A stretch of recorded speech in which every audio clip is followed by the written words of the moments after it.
Hey everyone, Aquaman here with Water Wisdom, sponsored by waterfilters.net. Today's video is about reverse osmosis systems and specifically about basic troubleshooting for your RO system. As you can see, RO systems are relatively complex machines. There are many water lines running different directions, and there are connections and valves, and it can be a little bit intimidating. And we understand that and appreciate that, but essentially it's really pretty simple to troubleshoot the most common problems that people find with their RO system. So, the first most common problem is water that runs continuously down the drain. Now, a system like this, all RO systems, work on a system of pressure. So when the tank is full and has full pressure, that triggers a mechanism called an ASO valve, automatic shut-off valve. And it does just that. It automatically shuts off the flow of water so that the reject water doesn't continuously run down the drain. Let me show you how this works. Water comes in to your system through the cold water supply in this orange water line. Now, the end of this water line would be connected to a valve at the cold water line. So the cold water comes in to here, goes through the first pre-filter, that's usually a sediment filter. Then the second filter, that's usually some form of a carbon filter. Then the third stage, also typically a carbon filter, though that can vary, and it's not that important right now. Then out of that third stage final housing, and then in to this ASO valve. Then out of this ASO valve into the membrane, and then the membrane has two outs. And I'm going to remove the membrane here and see if I can't help you see what I'm seeing. There we go. There are two water lines that exit the membrane. The black line is the drain line or the brine water. That's the reject water. The white line is the good water. And that's going to go, follow this line, and it comes over here to this T where it can go two places. It can go into the tank through this big thick white line, which ends up going in the tank, or it can go through this polishing filter and then to the faucet. This blue line leads to a faucet, as you can see here. Okay, now let me just set this back down. Okay, there we go. So that's the flow of water through the system. Now, what happens is the ASO valve is controlled by pressure from the tank. When the tank gets full, there's about 35 to 40 pounds of pressure that presses against the ASO valve and causes it to shut the flow of water off. If that doesn't happen, then water continuously flows down this black line into the drain. And that's a problem, because you're wasting water. That's probably the worst problem. But also it's an annoyance because it's making noise and you can hear it running even though it shouldn't be.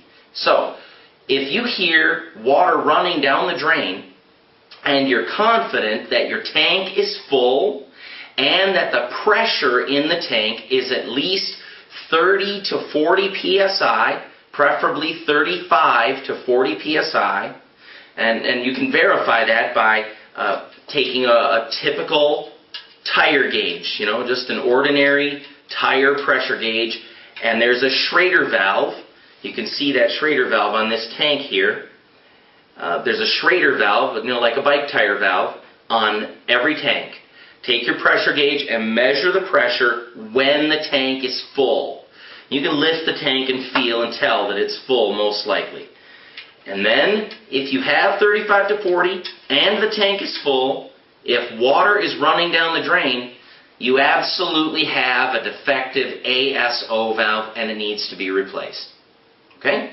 That's the most common issue with RO systems.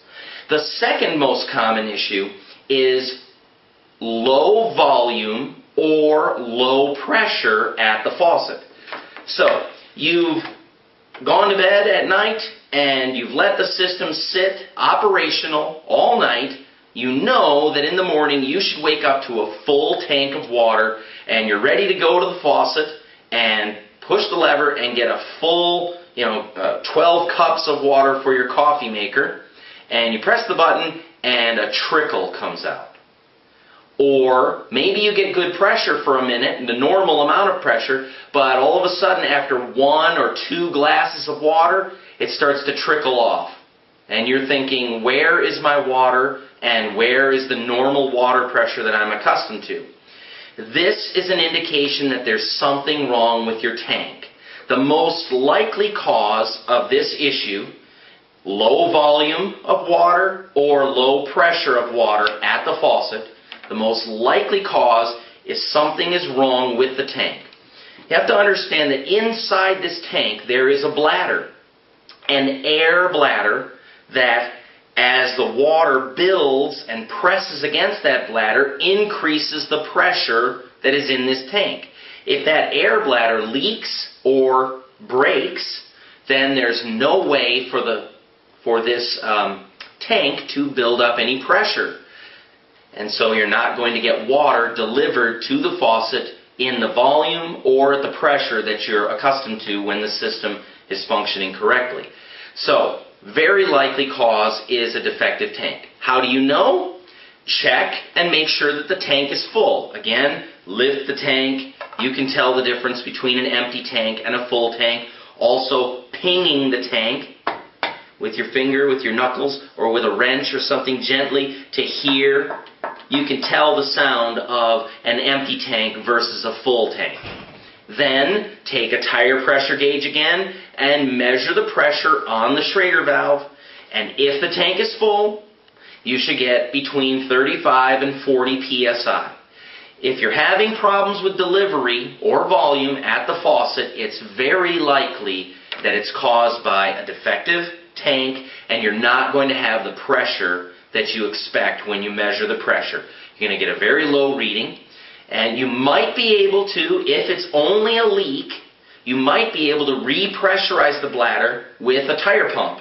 Do this very cautiously, 1 pump at a time, and recheck the pressure. You don't want to just hook the pump up and start pumping. You'll burst the bladder. It doesn't take much air, and so just 1 pump, recheck it, another couple pumps, check it again, and just verify what's happening. It may be a busted bladder and you're wasting your time. They're only about $45 or $50 to replace a tank like this, and so, really, when you think of the cost of a whole system, replacing the tank is an inexpensive way to resolve that issue.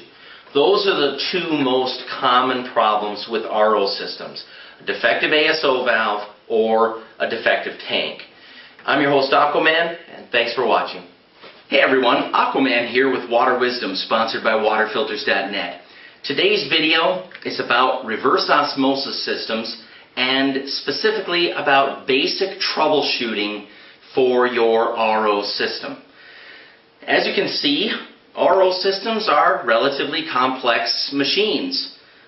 There are many water lines running different directions, and there are connections and valves, and it can be a little bit intimidating. And we understand that and appreciate that, but essentially it's really pretty simple to troubleshoot the most common problems that people find with their RO system.